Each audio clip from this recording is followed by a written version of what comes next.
1, 2, 3, 4, 5, 6, 7. Oh, good children go to heaven. Hi everybody, Beetle Dave calling to you from Derbyshire in the UK. Lovely and sunny here today at the minute. Today is going to be a little bit special. It's a bit of a video to mark John Lennon's 82nd birthday, which would have been tomorrow, depending on when you are watching this. He was born on the 9th of October 1940, so it would have made him 82 if he was still with us. Like the t-shirt, working class hero. Interesting quick fact, my daughter was actually born on the 9th of October in 1988. John Lennon was basically the man or the person that actually got me into record collecting in a big way. For this video, I'm not going to do anything special as such. I'm just going to show you a record that I got actually this week. Yes, it's a reissue. It's the 50th anniversary, so this came out last year, of the Imagine LP. So it's on 2 records, not 1. I don't really know why I didn't get this at the time. Probably I couldn't afford it, I don't know. Let's just put a few lights on. Oh. That's a bit better. And we'll do that one there. Just bear with 1 sec, folks.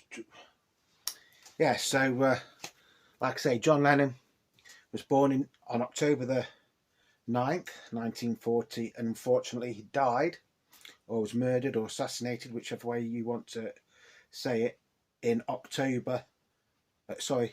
December the 9th, UK time, in 1980, so just turned 40 years old. This is probably his most famous solo album after he left the Beatles. I'm just going to put that up slightly. That's better. Although, to be honest, I don't think John Lennon ever made a bad solo album. Although a lot of people don't like Sometime in New York City, but I think even that album has got its merits.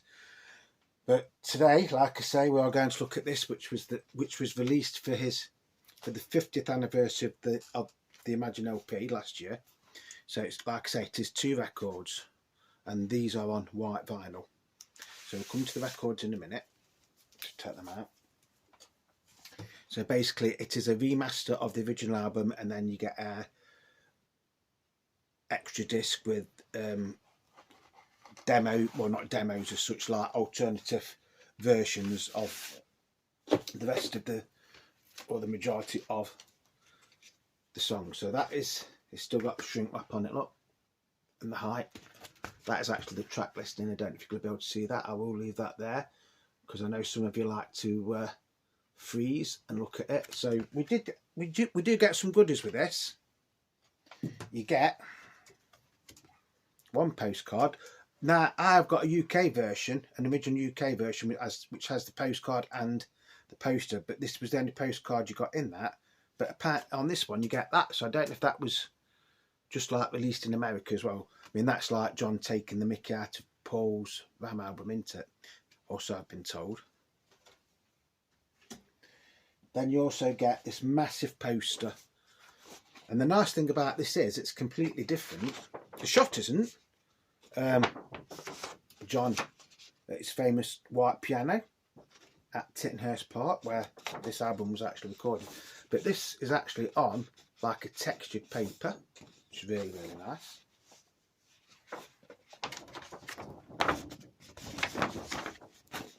I only got this album because I was watching I think it's Beetle Dantino, and he was showing some of the records that he'd got. I didn't even know this had been out on white vinyl in the UK. So this is the original album. Only difference is this is cut out in the centre where the original UK one wasn't. So it basically tells you who plays on what and everything. And then that is the B-side. Like I say, this is on really, really nice white vinyl.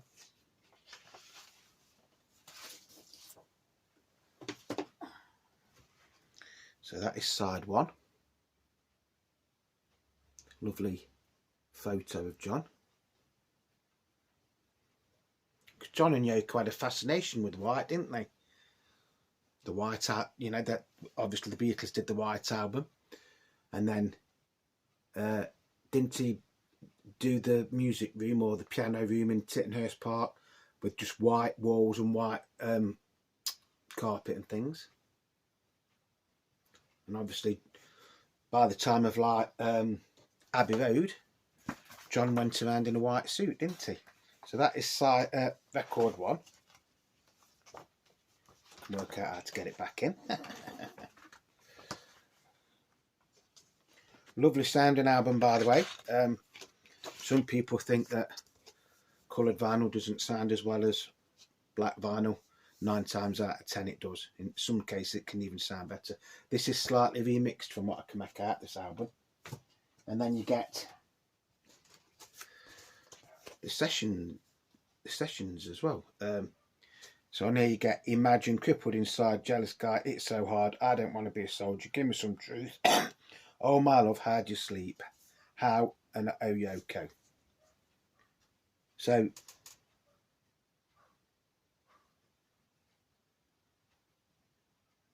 side 1 starts off with Imagine. That is a demo, and that was recorded 4 days before the master take on the 23rd of May 1971. Just bear with 1 sec. I'm sorry, I'm going to have to put my granddad glasses on. I was determined to do this video without wearing any glasses, because I think it makes me look old. Maybe old and distinguished. Yeah, so track 1 is Imagine, the demo. Like I say, that was recorded 4 days before the master take on 23rd of May 1971. It's a bit looser than the and covered in reverb, but it is a fully formed and beautiful raw vocal with it, which sounds a little bit blues. It says on here, John Lennon piano and vocals. Then you've got Imagine take 1. John's piano and vocal are both fully formed, and this version has the addition of John Toot on vibraphone, John Barnum on harmonium, and Nicky Hopkins on electric piano without the orchestral strings. And it's got Alan White on drums and Klaus Foreman on bass. Track 3 is Crippled Inside, take 3. It's all the same people, a bit looser, a bit buskier, and a bit more raw, and has loads of charm as a result. And the actual fact, in one way, that does actually sound a little bit better than the released version. That's just in my opinion. Then you've got Crippled Inside, take 6, alternative guitar solo. Yeah, because of course George Harrison plays guitar on this, doesn't he? The same take as the album master, with the different solo by George Harrison. John Lennon electric guitar vocals, Nicky Hopkins piano, George Harrison guitar, Alan White drums, Klaus Foreman upright bass, Steve Bendrick upright bass, Ted Turner acoustic guitar, Rod Layton acoustic guitar. Then you've got Jealous Guy. Now this is a really nice version of Jealous Guy.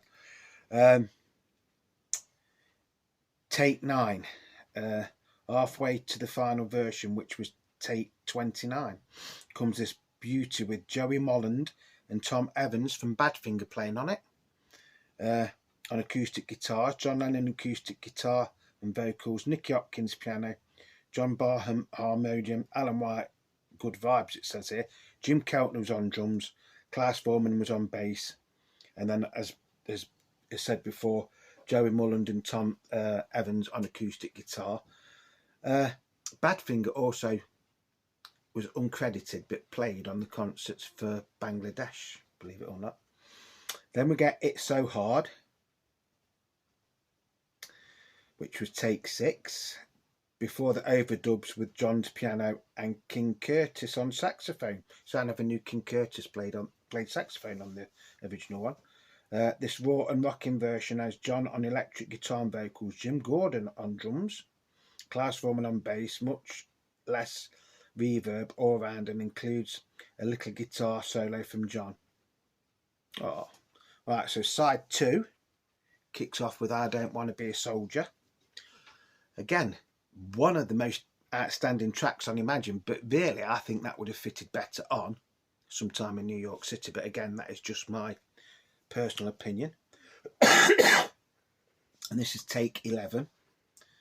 Away from the deep, soapy reverb of the album version, this much easier, early recording from the 16th of February 71 features Bobby Keys on saxophone with a looser, more reggae feel, and it is more of a reggae sort of song than the released version. So you've got John Lennon on guitar and vocals, Jim Gordon on drums, Bobby Keys saxophone, and Klaus Voormann on bass. Then you've got Give Me Some Truth. Yeah, now was this written about Paul McCartney? I don't think it was. Some people say it was. Take 4, an early incarnation of take 4 before the overdubs. The guide vocal is less swamped in reverb. There's no guitar solo, no electric harpsichord, and no bass overdubs yet, but the song still has plenty of bite. So on this, it's just John Lennon on electric guitar and vocals, Klaus Voormann bass, and Alan White on drums. Oh My Love. Oh my love, for the first time in my life.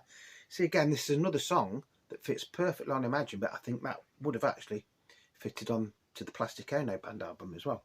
Although, of course, it was written after that, probably. So this is, again, take 6. In this charming, early and unproduced take, the musicians are still perfecting the technical accuracy within the simplicity of their playing, and John's vocal has a vulnerability. So you've got John Lennon on piano and vocals, George Harrison again, featured on electric guitar, Nicky Hopkins on electric piano, and Klaus Voormann on bass. Then you've got probably the most famous song on this album, apart from Imagine and Jealous Guy, so we'll say the third most famous song, but it's probably the most controversial song because this is the one that every critic and a lot of fans think John wrote about Paul. Now, whether he did or not, I don't think it really matters because it's a cracking song anyway. And, you know, Paul has admitted some of his songs on Ram were about John. So, you know, if John wrote a song about Paul, does it really matter? In the big scheme of things, probably not, because they did sort of like make it up in the end, didn't they? And I think, was it in 1976, you know, Paul was actually at the Dakota with John. And there was a sketch on an American show, I think it was Saturday Night Live or somewhere, somebody offered the Beatles $3,000 or something if they'd turn up and play one song, and John and Paul briefly thought about going and doing it, or so the myth says. So yeah, How Do You Sleep takes 1 and 2. A little funkier with more improvisation from Nicky Hopkins on electric piano and George Harrison on electric guitar. This early combination of the two takes has a wonderful live feel. So it's John Lennon on acoustic guitar and vocals, Nicky Hopkins on electric piano, George Harrison on electric slide guitar, which I always think he used to play slide guitar brilliant, didn't old George. Alan White is on drums. Then you've got Klaus Voormann on bass, Ted Turner on acoustic guitar, and John Todt on piano. So it's basically the same musicians that was on Crippled Inside, isn't it? Then we've got track 11, which is How, take 31, 3/4 of the way to the final take, which was take 40. This was the last take to use John Todt's vibraphone, which was eventually replaced by strings and features acoustic guitars played by Rod Layton and Andy Davis. I don't think that's Andy Davis, who was later a Radio 1 DJ, is it? No, it can't be. So it's John Lennon on piano and vocals, Nicky Hopkins electric piano, John Todt vibraphone, and then the aforementioned Rod Layton and Andy Davis on acoustic guitars, Alan White on drums, and Klaus Voormann on bass. Then this second album finishes off with Oyoko from the Bahamas in 1969. Discovered within the footage from John and Yoko's Bed in Peace movie. This is from the day they spent in Bahamas on the way to Toronto, and ultimately Montreal for their famous Bedding for Peace. John and Yoko are playing the song to an obviously delighted Derek Taylor, their friend and publicist. John Lennon vocal guitar and Yoko Ono vocals. So there's some nice songs on there. So I once thought Yoko was as old as that. Again, this is on virgin white vinyl, shall we say.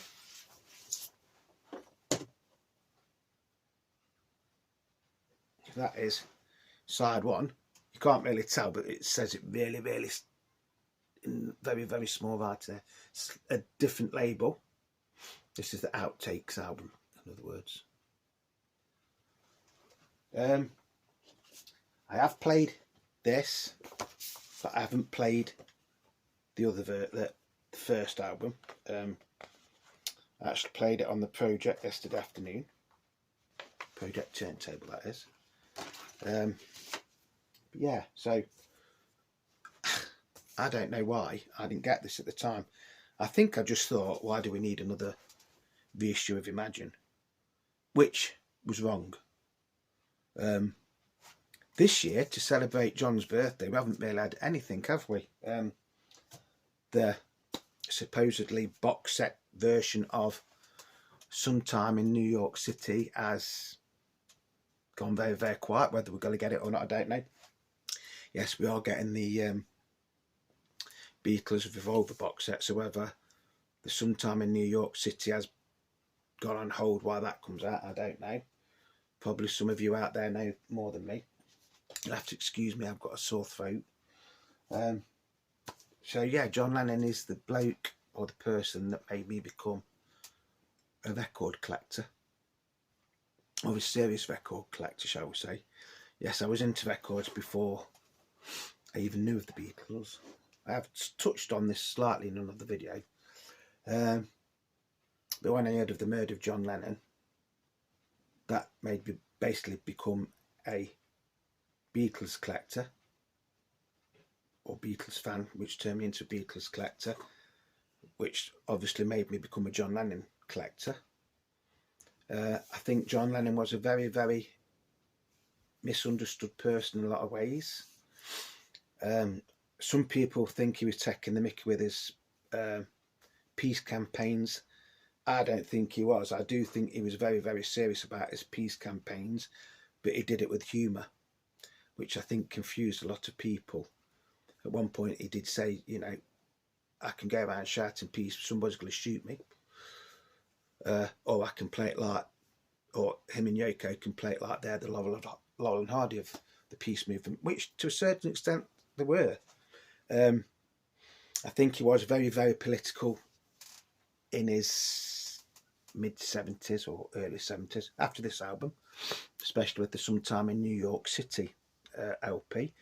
Then when he became, you know, when it came up to Mind Games and stuff, we got the John that we all loved again, didn't we? Didn't he once say that Mind Games was Imagine with balls? To some extent it is. Like I said, I don't think he ever did a bad album. Walls and Bridges is a brilliant album. Rock and Roll's got its merits. The two albums I least like by John, again, this is just my personal opinion, are Double Fancy, Milk and Honey. I don't not like them. I would just put them at the bottom of my list, probably, of the studio albums. So we're not on about the experimental albums. And that is basically because it was just made out that John was only worth half an album at the time, wasn't it? Because half it was John, half it was Yoko. Mixed up, alternate tracks. No disrespect to Yoko, but if you took the tracks off John's tracks off Double Fancy and his tracks off Milk and Honey, I think that would have been a fantastic album on its own. And Yoko could have done the same, or they could have done it as a double album. You know, I don't know. Doesn't really matter, does it, in the long run? Yes, he was taken way, way too soon. Nobody will ever know what John could have, you know, done. You know, would he have wanted to carry on recording, or would you have just thought, well, I've done Double Fantasy and that's it? I was under the impression that when they did Double Fantasy, or when they was recording Double Fantasy, John actually wanted to go out on tour, and he wanted to come to Europe, and he wanted to come to the UK. Now, whether that is true or not, I don't know. That's something that was read in the book, and I've seen it said on other YouTube videos as well. So, happy birthday, John Lennon, on what would have been your 82nd birthday tomorrow, on the 9th of October 2022. Unfortunately not with us to celebrate it, but I'm sure there will be lots and lots of fans around the world that will be celebrating it anyway. And just a quick one, also Ringo's not very well at the minute, is he? He's got COVID, so, you know, God bless you, Ringo, and we all hope that you will get well very, very soon. That's going to be it for this video. As you can see, if you watched my video yesterday where I redid me hi-fi, now got me project there, then I've got me Sony deck there, then I've got my amp and my mixer there, and then I've got my, I don't know if you're going to see it, I might have to get out of the way. Oh, I've got my old Gerhard deck in the corner, and they've all been checked, they're all level and everything. That's why there's a bit of some old CDs under that to level it up. But now that is exactly how I originally wanted it to be. Maybe not be in that order, but so everything's working brilliant, sounds great, and I'm very happy with it. As always, if you've watched this video to the end, well done, thank you very much. If you've liked the video, you know, just leave me a thumbs up. If you want to leave me a comment on your thoughts of John, you know, by no means was he a saint, but, you know, I think his art was in the right place 99% of the time. Yes, I know he could be very, very sarcastic at times as well, you know, and I think sometimes he just didn't, when he got his fame, I don't really think he knew what to do with it, did he, in the early 60s. And then, like I say, he thought, well, I'm going to get married to Yoko. The press are going to follow me anyway, so we'll do the bedding for pieces. Bedding for peace. Sorry. I can't take myself too seriously. I mean, you know, I'm trying to do a serious video and I still cock it up, don't I? Yeah, I love the bloke. I'll admit it, I love the bloke. I loved all the Beatles. If I'd say he was my favourite Beatle, it would be John Lennon. That's no disrespect to Ringo, Paul or George, by the way. And that's it. Like I say, if you like the video, leave me a thumbs up. If you want to leave me comments on your thoughts of John, or if you ever met him, I don't know, some of you out there might have even met him, or you've met Yoko or something, you know, please feel free to leave me comments. But above all, if you're not subscribed and you've liked my video, just do me a favour, just subscribe. The more subscribers I get, the more I can build my channel up, and it doesn't cost anything. And anything that doesn't cost, you know, something that doesn't cost anything is a bargain, isn't it? You know, even if it's by an old geezer like me that makes cock-ups now and again. But until the next time, it's Beatle Dave with his John Lennon Working Class Hero t-shirt, which was a birthday present to me off my missus a couple of weeks ago. I'm just going to wish you all peace, love and happiness. I hope you've enjoyed this, and I will see you, might be tomorrow, I don't know.